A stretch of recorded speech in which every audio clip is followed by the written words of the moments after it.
Ladies and gentlemen, we are back with another roguelike deep dive. We're going to be looking at Brotato. Last time, we checked out my beloved Crab Champions. Obviously, Crab Champions is a very different type of game, despite still being a roguelike. But I'm really excited to dive into this one. I've actually been playing a lot of it before even thinking of the idea of doing the Roguelike Deep Dive series that we're doing. Just a fun, amazing game.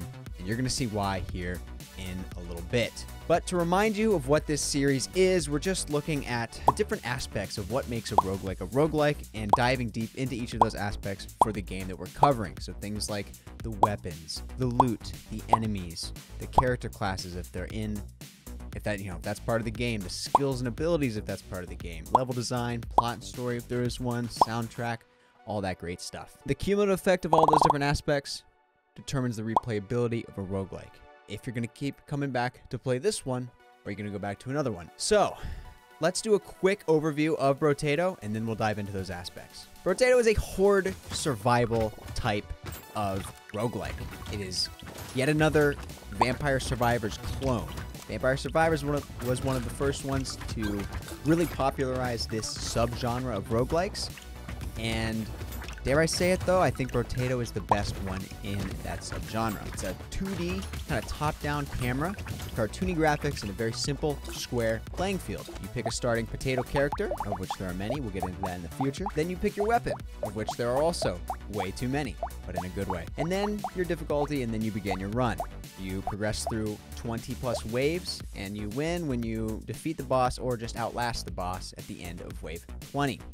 Each wave is just a survive to the end until the counter hits 0, and that counter starts at like 15 seconds on wave 1 and gets well over a minute by wave 20. The game does quickly turn into a bullet hell. You yourself are the bullet hell, and so are the enemies. I know I said a similar thing about Crab Champions, but it is also very true here for Brotato. So now that we got that general synopsis out of the way, let's get into those nitty-gritty details. You start by picking a character, so let's go into the character/classes. There are nearly 45 potatoes, like the different ones you see here in the freaking logo. And these have a different set of base stats. And these are very important to the entire game and the run you're about to go on. You do not start with all these different characters. You have to win games, complete various challenges. Some are just like kill 10,000 enemies. And that's kind of the progression of the game, as well as new weapons, but we'll get into that. There's a very basic character, just a well-rounded. You got +5 HP, +5 movement speed, +8 harvesting, which is just income at the end of a wave. Income being materials, that's the currency. They're just little squares, kind of. Or you can get pretty crazy. There's characters like the soldier, who has tons of damage buffs and attack speed buffs and all this other stuff, but they can't attack while moving. Or the bull character, which isn't allowed to hold weapons. Very broad, diverse amount of characters, which equals a broad and diverse amount of builds. Let's just move right into the weapons at this point. These complement your character. There are well over 30 different melee weapons and 20 different ranged weapons. Those are the two main categories, melee and ranged. Melees that just kind of stab out, and then with ranged, they shoot a projectile, and traditionally it's just one. There are 4 main categories. Commons are gray, uncommons are blue, rares are purple, and legendaries are red. This is a pretty straightforward system that you see in a lot of games. With the rarity system, the better weapons are higher rarity.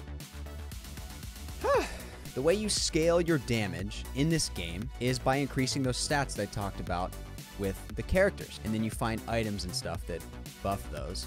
And weapons can also buff those. And just in general, weapons scale based on specific stats. And there's descriptions, and they very obviously describe what other games would call the affixes, right? The stat ups and downs. Weapons that scale on your base damage, your melee specific damage, range specific damage, elemental specific damage, armor, engineering, which is a damage thing that only affects things like turrets and mines, attack speed, and just your current level. These are the primary stats that typically scale your weapons. By the way, should have said this at the beginning, your character does auto attack. Your only movement inputs in this game, your only inputs, period, is just movement. WASD, move your left joystick and your controller, that's it. We do have weapon types. This is just kind of a general categorization. It's not super important necessarily. I haven't seen anything that like buffs an entire category of weapons, for example. Maybe that exists and I haven't unlocked it yet, not sure. There are blades, blunt weapons, elemental weapons, ethereal weapons, explosives, guns in general, heavy guns, medical stuff, precise weapons, primitive weapons, support weapons, tools, unarmed, and legendaries. I don't know why that's a specific category. It's like really high-powered weapons that don't really fit any of the other categories. Just like the characters, not all the weapons are unlocked from day one. You will unlock them by completing runs, completing challenges, etc. This is pretty traditional progression for a roguelike. I don't really consider this a roguelite, right? You don't have stat ups that come with you into the game, other than, of course, choosing those characters. So I mentioned the loot and the items that affect your weapons, so let's dive into those next. I counted over 175 pieces of loot on the Wikipedia. That's a lot of items. Yes, there are games with more. Okay, Binding of Isaac fans, relax. And the big difference here with the items in this game, compared to some of the other roguelikes I've played so far, is that most of them include a buff and a nerf simultaneously. So in this game, you can have little simple items like a pencil that gives you +2 to the engineering stat. But then there's also a -1% attack speed and a -1% crit chance. So it's not always a huge night and day buff and nerf, but they do exist. Builds get a lot more complex when every item you get, or most items, have a positive and a negative. And it makes it very interesting when you get things going and you're buying something and you're looking for range damage, and oh, there it is. Oh wait, you lose a bunch of dodge percent and your character really doesn't have high health, so you want to be able to dodge attacks, a chance to just not take damage. So it really becomes more of a thoughtful looting process. The way you get items is during a wave, you might collect a little box chest thing, which is a free item at the end of the wave, and otherwise you just purchase them at shops using your materials. And there's ways to increase your income with the materials, but in general, the shop will have 4 items. You can buy them, you can lock them so they sit there, and you'll have a chance to get them at the next shop. You know, you can't afford it yet, for example, and you can re-roll the items. You can spend currency to re-roll. In addition to straight up loot and straight up weapons, there are upgrades. Upgrades they present themselves at the end of each wave if you've leveled up. Pretty much level up at least once every single wave. In general, these are body parts like hearts, arms, legs, eyes, teeth, and they each correlate to a main stat. So like your max HP goes up if you grab the heart option. HP regen, lifesteal damage, melee damage, range damage, the list goes on. It's all of those stats. And then there's tiers within that. So you start off, you'll maybe find some tier 1 and 2 items. They're not that strong. All of a sudden it's like, boom, tier 3 heart or tier 4 heart, +9 max HP. That's huge. When you pick these, you have an option between 4 of them, just like the shop, and you can re-roll that selection as well. Really help your run come together as well, especially if you play into the strengths of your character and the current weapons you have. Another thing that I forgot to mention in the weapons section, but we'll mention it here, most potato characters can carry 6 weapons, so it gets very hectic. Obviously, you probably figured that out by now with the gameplay. You're rocking 6 fists, or 4 medic guns because you need to heal a lot, and it gets pretty insane. Let's look at the final part of how the build works, which is your skills and abilities. And unfortunately, this is another game where you move. That's your only input. There's no dashing, there's no jumping, there's no shooting a random fireball spell or anything like that. There are no skills and abilities. Anything that happens will happen because of the weapon you have.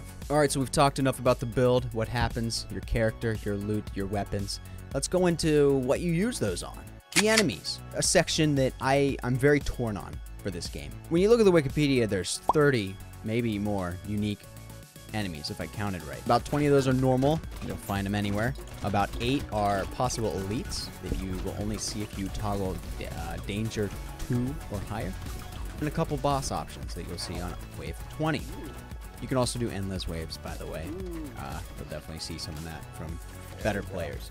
The reason I said this is a hot and cold, I'm not feeling too hot about this, is because the reality is that most of these enemies look the same. Everyone's a purple alien, and some of them might have like a helmet thing. Some of them are tall and skinny. Some of them are short. Some of them do a bash attack, like a charged up bash attack. Some shoot a little red ball laser projectile. Some of them do little triangle projectile things. But ultimately, you've got some melees, you've got some ranged. That's it. And they all look kind of the same. And they all just melt together. And there's 1,000 of them on your screen, so you don't even see, you can't tell what's going on. You're just trying to avoid the projectiles and avoid taking damage in your little tiny area. So, on one hand, there technically is variety. It's better than having 2 enemies.